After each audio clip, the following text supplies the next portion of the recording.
From the land of sky blue waters, welcome to the Sota Pod. Isha Dromi here alongside the state of Hoppy, and thank you all for joining us wherever and whenever you are listening. A special shout out to everybody joining us in the live chat right now as we are recording another Sota Pod podcast episode / hosting a post-game show. Coming off a... I was going to say shutout there, Hoppy. Coming off a 4-1 victory against the Chicago Blackhawks. I'll just say right off the bat, I am to blame. I jinxed it. Hoppy can share the screenshot if he wants, if you guys want for proof. Nope. But they'll believe that you were dumb enough to put Fleury shutout before the game was over on the Word doc. Yeah. 6 minutes before the game is over. At that point, I'm like, all right, we got this, baby. I write. Fleury gets another shutout. And I walk out the office to refill my coffee, and I hear Blackhawks scored. I was like, you've got to be kidding me. I was so pissed off that I saw that, but I'm like, you know what? If I bitch at him before something happens, I'm just like further pushing the jinx. So I'm just going to leave it be and hope it's not a fucking problem and we can laugh about it. But no, you did it. God damn it. Yeah. At least it wasn't Bedard. That's true. That's true.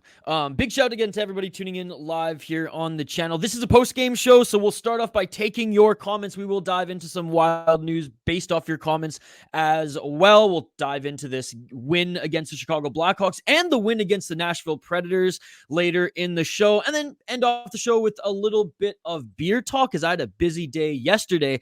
Hitting up a ton of breweries here on Vancouver Island, and my buddy Brandon out here hooked me up with something for the Sota Pod that we're going to unpack here in the last segment of the show. But keep the comments coming. We want to interact with you guys throughout the first segment of this show on this post-game show. You guys drive the bus. Let's start with John.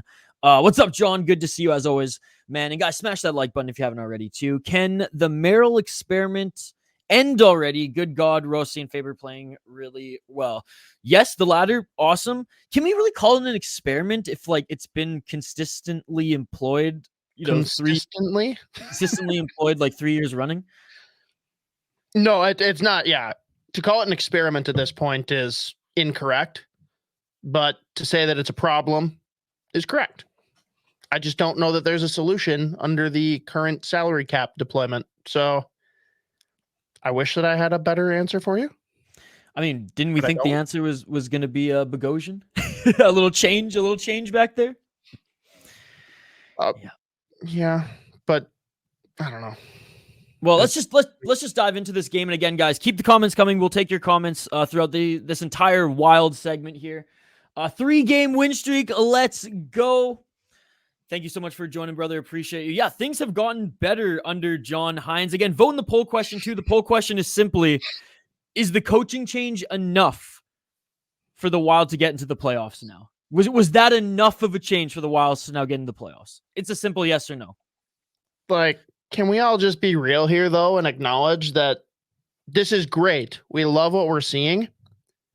This is not at all representative of what's to come. I'm sorry. Like, you've got the buzz from the coaching change, which is going to happen, especially with how much the players cared about Dean Evason. Like, they are coming out to show, like, okay, sorry, we have to show up and play. We feel terrible that this happened. And that always happens, I feel like, after a coaching change, right? There's always a few games where, like, yeah.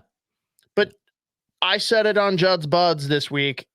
I think that this was the perfect scenario for John Hynes. Not only coming in with zero pressure, because obviously nothing could possibly go as poorly as it had gone so far. We've got players getting healthy. The penalty kill, yeah, it was brutal. 2 of your best penalty killers have been hurt for a long stretch. Goaltending is slowly turning around. All that's great. But then you add in that it's the best stretch of games that the Wild will have, period. You got a motivated, healthy group, things slowly regressing, and you get 4 games in a row that are lesser opponents. They have absolutely taken care of business in 3 of those 4 so far. We got the 4th coming up here this week.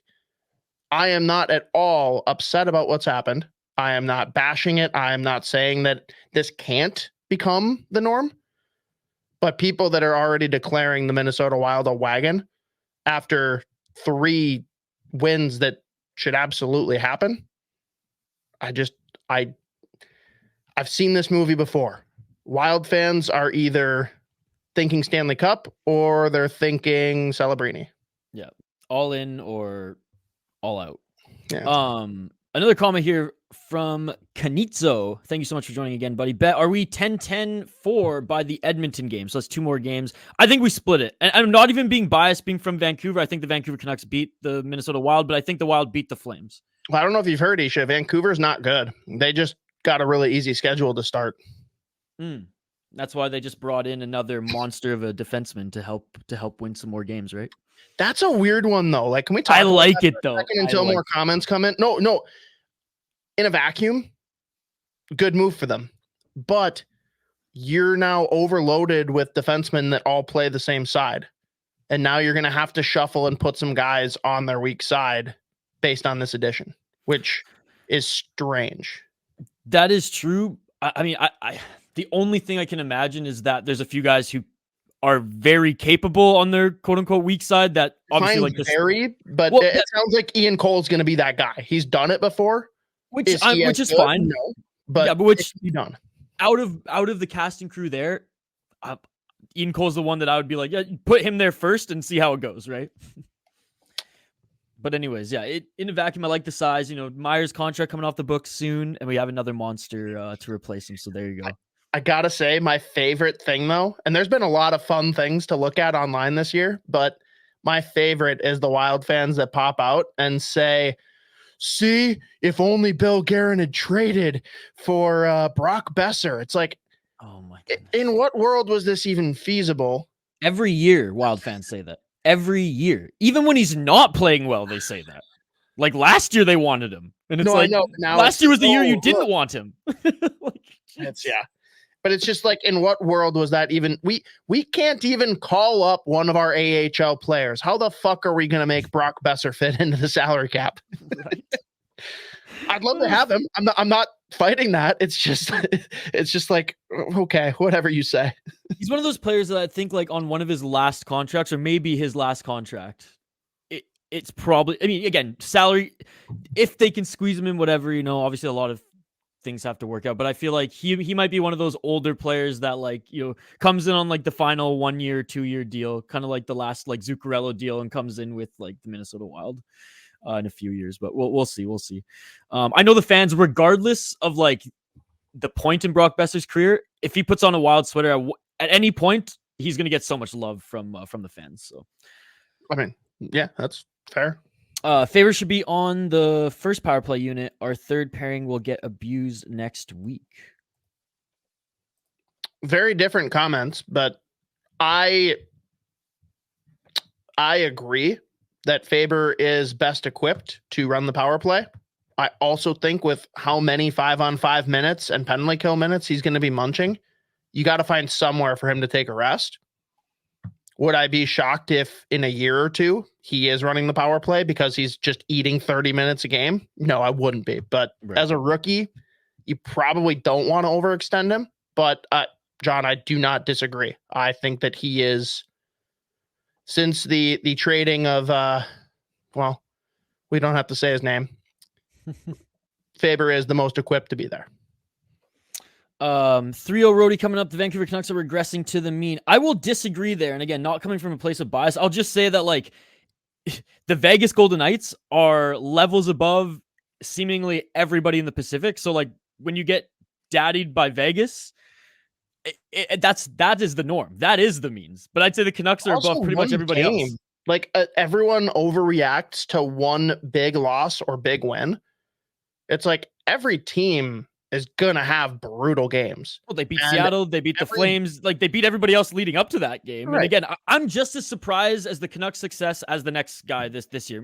Not Hoppy. Hoppy called it. I will say that. Hoppy knew. I didn't call it to this degree, but I said they were a playoff team. And everyone else is like, you're dumb. I did not think that they'd come out of the gate as hot as they did. I'm the Canucks fan, and I was like, dude, they're going to be at the bottom of the division. Well, that's because you're conditioned to pain. That is true. I'm truly becoming Minnesotan. Wow. Like just like the second that Dobbs came in and was torching in his first game for the Vikings, I'm like, yeah, this doesn't matter. It's not going to go well. Geez.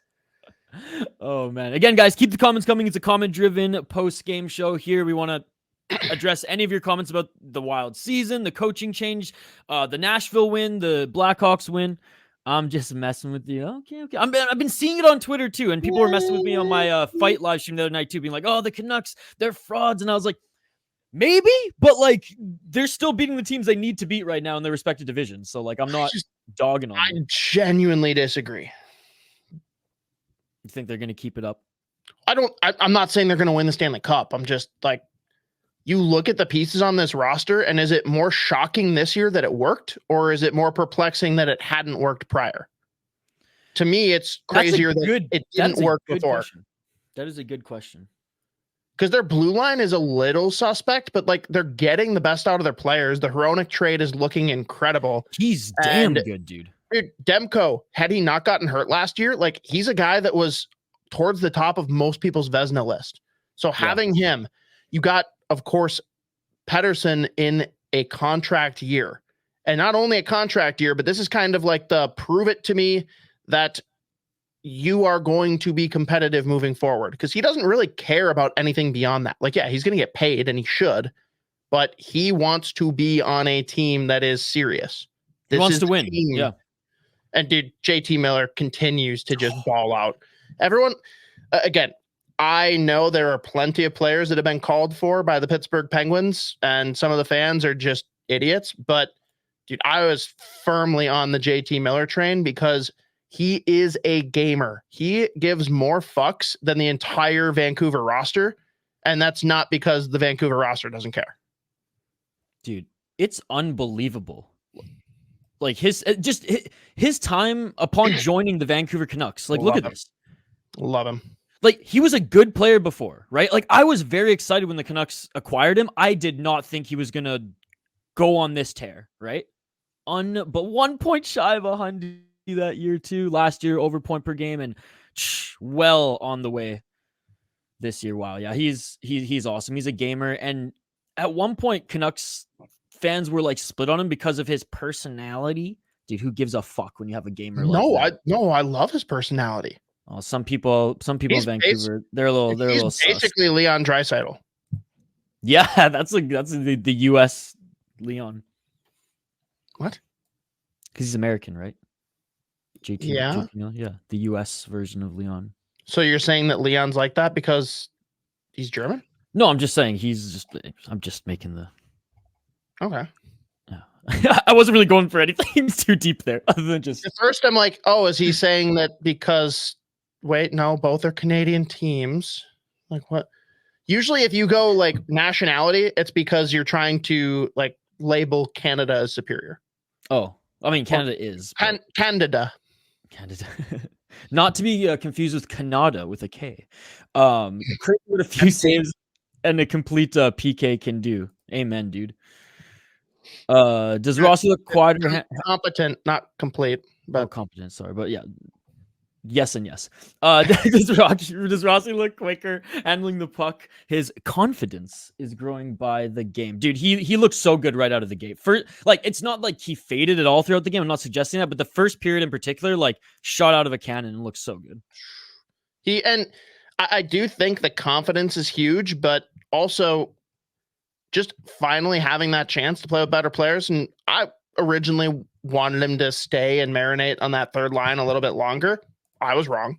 Like, clearly this has worked out in such a fantastic way. And it's not that he's not getting enough credit. It's more so people should just be talking even more about Zuccarello. He has looked really good lately. He's one of my like top 3 players of the game. I guess I'll say 3 stars of the game. Like I picked 3 players who stood out. It was Rossi, Zuccarello. I was gonna put Fleury. On my last one there, but that's what it was. You didn't want him on your list. That's why you cucked him. Okay, yeah, that's why there. But also Faber. I mean, Faber. I feel like he's just gonna be on my top 3, best player list of every game moving forward. No, see, that's the thing though. I think we're approaching the point where that's gonna be the norm, and I'm gonna expect to see a little bit more for me to keep like hyping him. Not that I'm going to be criticizing him at all. It's more so just like, yeah, Brock Faber did it again. Cool. So under 40 games, under half the season, and he's already just like, I'm not saying make it look easy, but he seems comfortable. He seems comfortable out there, right? Like there's no big lights, big show jitters. Like he's come in and he's like, this is my league now, right? Like I am a National Hockey League player. I'm not like, I know that he still has the rookie title, but like he's not a rookie. He doesn't look like a rookie. He's not playing like a rookie. He's playing like the best defenseman on this team. And he is. So there you go. Let's just keep getting into some of the takeaways of this game, and then we'll get back to the comments in like a minute or two, Hoppy. Where do you want to start with it? The good, the bad? Anything there's really not much in the line of bad, right? There's one glaring thing. There's a third pairing that's not awesome, but I don't know. As far as the good is concerned, it's just we're seeing more of the same, to be honest. Like nothing new happened today. We are continuing the momentum from previous games. And I know I already said like, oh, we're doing it against lesser competition. You still need to do it because earlier in the year, the Wild couldn't even manage that shit. Exactly. So I'm very happy that it is continuing. We'll take the little wins now because the little wins are big wins to this team who are under 500, right? Yep. Holding Bedard to only 4 or 5 shots. I mean, impressive as well. Obviously, they were on him like glue, but he did not have the impact that a Rossi had, right? And I was like, all right, here's the 2 young studs. Let's see. And I know they weren't like going head to head by any means, but and I know, I look, it's not a direct comparison, but I was keeping my eyes on the two young stars, and Rossi looked like the better one tonight. Yeah, but let's be real. Like vibes per 60 could not be higher for the Wild right now and could not be lower for the Blackhawks, who literally just lost one of their veteran leaders due to going unhinged. A lot of negative press around the team. I'm sure. I don't care how much of a professional Connor Bedard is and how prepared he was for the NHL. Rumors going around that your teammate was banging your mom. Like that's going to linger for a minute. Like that's going to maybe throw you off your game or touch. And they had several guys out due to injury. I don't know. This was a game that if the Wild had managed to lose, it's bad. Like, man, as bad as it gets. When you and Z were talking about that segment, I almost just wanted to pop in the live stream just to chime in a little bit. You didn't play my clip, by the way. Every time Z mentioned Bedard, I wanted you to click.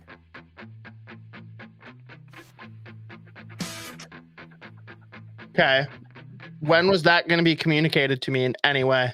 I mean, I feel like I might have messaged you last minute, but anyways. Did you though? I don't know. I said I feel like it. I don't think you did. I don't think you did. Also, even if you had told me, I probably wouldn't have, because if that plays enough times, we probably get demonetized immediately. I only put 15 seconds and there's no vocals, but still. Okay. I thought fair. But yes, next time if you want me to do something like that, maybe just tell me that that's the case. Yeah. I saw it still in here and I was like, oh, this is perfect. Jesus. No, but I'm in the same boat, man. Especially on the point that like this is an important win regardless if they're bottom of the barrel, not because like you highlighted they just need to get these wins because they haven't been looking good against bad teams at the start of this season. Anyways, they needed to be dominant over a weaker team and they did. So everyone played well. There weren't really any glaring mistakes, again, other than the third pairing, as you said. But Jared Spurgeon hurt in that game. Are we worried? Do we think it's just a little wrinkle? Like it looked bad, in real time and directly after. But what are your thoughts on that? Because I know he just came back from injury, and it's just like, man, this is not what they need. He came back and kept playing. So I know, but that's what I'm saying. Until I hear different, I'm going to assume that means he's good, because just coming back off of injury, if there was any question in a game that clearly you have control over, you're not bringing him back in the game. Yeah, that's a problem. No, that's a good. That's a great point. That's a great point. I'm just nervous now. I'm just nervous. Like, oh no, as you should. When it happened, I was like, here we go, same shit as always. But no, as soon as he came back in, I'm like, oh, okay, this has to be nothing then. Yeah, which there's no reason to risk it. None. And that's a great point. Something that I didn't even think about and totally overlooked. I am going to be monitoring his minutes in the next game, though, just to see if, like, because if he's like, they need him right now. And if it's not anything major, if it's unrelated to his last injury, then sure, he'll probably play through it if he can. But I'm just going to be curious to see if they maybe cut down, maybe give Faber a little bit more cut down his minutes a little. I don't know. We'll see. Yeah. Back to the comments we go here before we jump into a little NHL news, because we've been covering most of the Wild topics here that we had noted anyways. John, and again, big shout out to John and everybody tuning into the live chat here. Appreciate you guys. Smash that like button if you haven't already, and don't forget to subscribe to the channel. Wonder if Bedard will sign an early extension in Chicago. That would be hilarious. Well, I mean, he's point per game right now, but he can't sign till next year, right? Yeah, he's got not this coming summer, but the following. You got to be on your last year of the deal, technically. But also, let's be real, as like funny as it is, I get, but we all know how this league works. Chicago will be one of the bottom teams this year. They won't be the worst, but they'll be towards the bottom, which means Gary Bettman is giving them Macklin Celebrini, which means why the hell would Bedard leave, especially when he can literally walk up and write down his own number and be paid immediately. Yeah. It feels less like a pillow fight for 7th in the division. That's good. Exactly. There you go. Merrill moment. Yes. Damn near scoring on his own net. I mean, honestly, this is going to sound bad, but I kind of wish he did. The memes, the jokes, like those would have lasted us months. And maybe that's what it would have taken for him to just finally be sat down. Like, nope, dude, you're done. And I would absolutely tune into the next Chicklets episode, because you know the boys will be ripping Whitney and be like, oh, someone did it like you. Someone did it like, because didn't he score on his own net, or he like blatantly missed his assignment there or something like that, but he got actually blown away. Actually, no, he scored in his own net, didn't he? And regardless, it was that ESPN moment that infamously. And I remember Whitney was always saying that, like, yeah, man, the Edmonton media, like, for a week straight, like closing every single Sports Center TSN segment, they had like the song going, and then they would show that highlight to close it. And he's like, it was just, I was having a bad time in Edmonton anyways. And he's like, that just did not help. I feel like at that point, though, you're just laughing at it. It's like, all right, I'm already buried here. Yeah. Him and Horkoff. My goodness.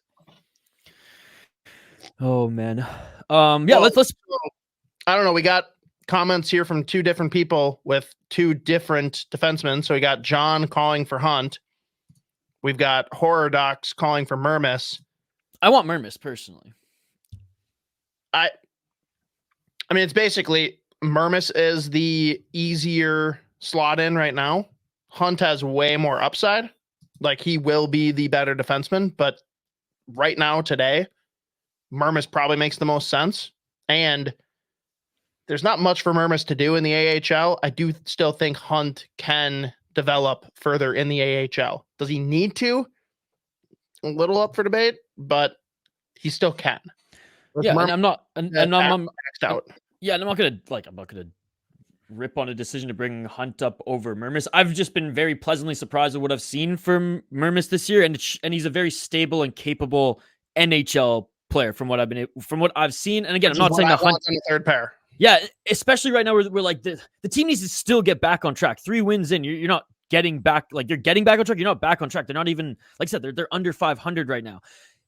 When the team starts playing with a little bit more house money, and it's like, okay, we can afford to bring Hunt up here to give him some reps. With a little bit more house money? What's that? With some house money at all, I should say. Yeah, some house money at all. You're either playing with house money or you're not. There's not like an with extent to which you're playing with house money. We're only using a third of the chip stacks in the house. If they end up having an opportunity where they're playing with some house money down the road, like, get back on track here, and they're like, okay, again, God damn it, he can't learn. I just can't not put it. Why won't it read? But I do think that while Hunt is not a defensive liability, Mermis is more steady. And if you're thinking about who's going to stick with Bogosian, like, I'll take Merrill. I feel like Hunt Bogosian could be hilarious for opposing teams. Not fun for us. Yeah, I agree. I really like the fact that Hines is playing the first line with the first D pairing. What a difference it makes. No, yeah, and those subtle little changes there can make a big difference, and they have thus far. No, I think that's huge, to be honest. I got a question for you, Hoppy, and to the chat too, because you and Z covered, right when the coaching change happened, you and Z jumped on your live stream. You guys did Judd'z Budz. If you guys haven't checked out the last Judd'z Budz episode, you can watch it on YouTube or you can listen to it, the Sota Pod podcast, wherever you get your podcasts from. You guys, dove into it, did a great breakdown, but right when the news broke and it was John Hynes, that was the name. Were you what was your reaction? Because I know, New Jersey, I'm going to give him a pass. Like the New Jersey team wasn't great, and he actually did get the best out of a lot of their players there. But Nashville, I know, was a very big disappointment. And I have some friends who do Nashville podcasting. They cover the team, and they have nothing good to say about him at all. Now I know they're a little biased, and they're obviously close to the team. But what was your reaction? And I asked the chat that as well. What was your guys' reaction when you heard John Hynes was the name? Because I was I was a little scared. I was just I don't know how to feel about this because he hasn't really proven anything good to me yet. So what was my reaction regarding how I feel about it? Or was I surprised? Or just your overall reaction when you heard that was the new coach. I think we all knew he was going to be the coach, so was not at all surprised. I don't know. Z said it perfectly by saying it just kind of feels like a lateral move. Yeah. And that's not necessarily to say that it's going to be the exact same coaching as we've already seen.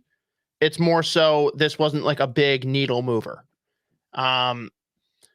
We've seen, obviously, he's come in with some fresh perspective and deployed some changes, as was just noted there. Just having our top D pair out there for offensive zone faceoffs and just out there in general for 5-on-5 play with our first line of forwards. And it's worked out great. Shocking. I know. He's a guy that, I don't know. It's hard to really get a good read because the previous teams he was with weren't great rosters. I also don't think this is a great roster. So I don't know what you'd expect to be different in that light, but I don't know. I basically said this doesn't excite me at all. It doesn't inspire any crazy changed expectations, but I'm also not gonna love or hate it until I see him for a stretch run. I think my kind of burn rate is around 8 games. I want to see where they're at because the first 4 games, again, you needed to win 3 of the 4. So there is a little bit of cushion and comfortability going into that Calgary game since you've won the first 3. But I think 8 games in, I'll have a pretty good gauge on how I feel about him as a coach. I'm more curious because they basically had to drag it out of Billy Guerin in an interview on K-Fan with Dan Barrero. That the fact that it is a multi-year contract. I don't know what multi means. I don't know if that means 2 or 7. Yeah. Worries me a little bit. I'm hoping it's 2 or 3. Yeah, me too. What it did for me, and again, it wouldn't have really mattered who the name was, but the coaching change itself, the fact that it finally happened, I was less apathetic this week, let's just say, towards this team. I was more excited to whether, again, I was a little bit scared because based on what I've heard about John Hynes in Nashville, but regardless, I was okay, well, here's a new coach who I don't really have, the most positive info on him yet, but I was excited to watch the games because it was a change. It was something new. It wasn't just the Wild continuing to play bad in the same fashion over and over again under Dean, right? The last, especially 2-3 weeks of November, we'll say, just this month, second month of the season. So for better or for worse, it sparked my interest where even when I was watching the games, I didn't have the game on and doing I wasn't multitasking. I was watching the fucking game and trying to, notice any of these little things like you guys pointed out there. So, obviously happy with the results thus far, and I'm excited to see how the rest of the season, especially throughout the holidays, play out. Well, and I think the big reason you have to give it a handful of games first, he's not going to come in and make crazy changes right out the gate, right? He needs to get a feel for this team. He needs to get to know these players, not just as far as their skill set and what they can do out there, but just understanding how these guys tick. Because the one thing that we loved about Dean is that he had a pulse on the locker room. He got the best out of his guys. Again, as far as a tactician, there's plenty we can debate, positive or negative, with Dean, but he definitely was a player's coach.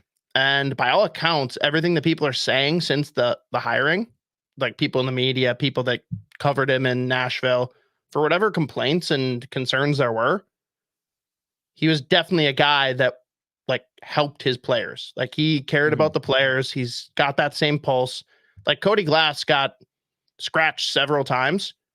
Every time he got scratched, John Hines sat down with him, made sure he was okay, explained what's going on, and just said, "You're going to be in next game. Fucking bring it." Yeah. Like, and that's good. Those are the type of things that you do want to see, right? Well, especially in this type of a team where that mattered so much from Dean, but it's still right now we've got the early burn of we fucking got Dean fired. We need to play better. Yeah. And also we have a new coach that we need to impress. Once that wears off a little bit, I kind of want to see where the team sits. And do you think that happens after the holidays? I think we see kind of that in early January. Again, I'm in the 8 to 10 game range, so I would guess probably before Christmas. Okay. Would be the burn rate. I mean, I don't know. Let me pull up the schedule on the side. I only ask because like the holiday schedules, especially how the NHL schedules their stuff around the holidays, it is just like a little bit of whack with like a little bit of a break. And so I'm just wondering if you've just taken where it happened in the schedule into account at all. I don't care what time of year it is. It was obviously the perfect timing with there's been enough time to see that things are not working and that this team is trending the wrong direction. But I don't know. I don't put too much weight into like Christmas being a factor in all of this, but they've played 3 games. They've got 1, 2, 3, 4, 5, 6, 7, 8.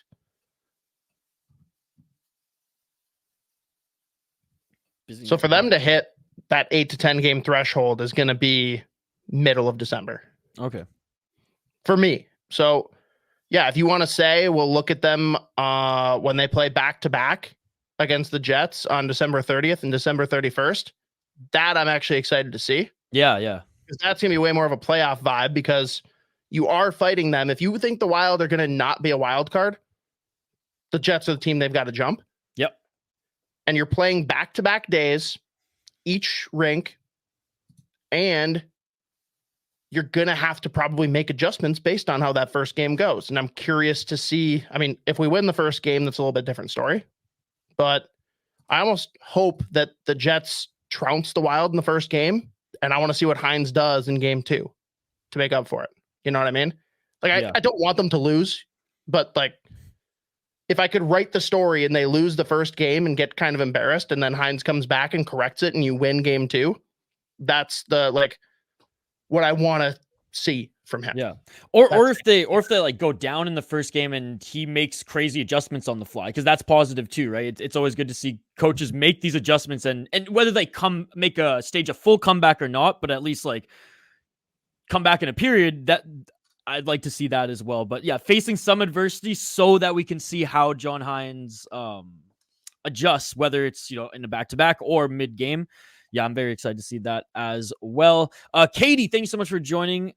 Couldn't have agreed more with the lateral move bit. Was hoping for some forward movement coaching-wise, but at least we're not going backwards. John asking, why didn't the capologists of the Wild save an additional $250K somewhere so they could have had more AHL options with $1 million options? Clueless financial operators, in my opinion. They can only no, let's stop on that. Okay. So the capologist's job is to do all the math, all the nerdery, calculators, abacus, whatever. They don't make the signings. Bill Guerin still makes the signings regardless of what their findings are. Their job is to help give him the information needed to make decisions. The 3 contracts he signed before the season, again, I don't get it. I really don't. And that's not to say that signing 1, maybe 2 of them wouldn't have been okay, but signing all 3 of them, locking yourself in, you have no wiggle room. I don't know. And that doesn't affect this year, obviously, because they were still here. But now you can't even trade them if you want to try and make room in the cap. And Karen's made it clear he doesn't want to trade those players. But I don't know. I had a really hard time ever blaming the capologists unless we see proof that they fucked up and that's why Guerin made a certain decision. But I got to imagine they're passing him the info and then they have no more hand in any of the situation. Right. Yeah. That's got to defend the nerds. Yeah. I mean, that's what they're hired to do for sure.